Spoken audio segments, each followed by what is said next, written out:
করে কাবুলের সঙ্গে ওয়াশিংটনের দেখা দিয়েছে তীব্র উত্তেজনা। স্থানীয় সময় শনিবার ট্রুথ সোশ্যালে দেয়া পোস্টে প্রেসিডেন্ট ট্রাম্প সরাসরি হুঁশিয়ারি দিয়ে বলেন, বাগরাম আমেরিকার, আফগানিস্তান যদি তা ফিরিয়ে না দেয় খারাপ কিছু ঘটবে।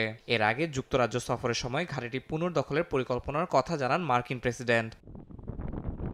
2001 সালের 11 সেপ্টেম্বরের হামলার পর আফগানিস্তানে মার্কিন সামরিক অভিযানের প্রাণকেন্দ্র ছিল বাগরাম। 2 দশক ধরে যুক্তরাষ্ট্রের অধিগ্রহণে থাকা বিশাল এই ঘাঁটিতে একসময় বার্গার কিং আর পিৎজা হাটের মতো রেস্টুরেন্ট থেকে শুরু করে মার্কেট ও কারাগার পর্যন্ত ছিল। তবে 2021 সালে তালেবান যোদ্ধারা কাবুল দখলে নিলে পতন ঘটে মার্কিন সমর্থিত আশরাফ ঘানি সরকারের। আফগানিস্তান থেকে মার্কিন সেনা প্রত্যাহারের পর বাগরাম ঘাটের নিয়ন্ত্রণ নেয় তালেবান সরকার। নতুন করে দেশটিতে মার্কিন সেনার উপস্থিতি আর চাইছে না বলে সাফ জানিয়ে দিয়েছে তালেবান প্রশাসন।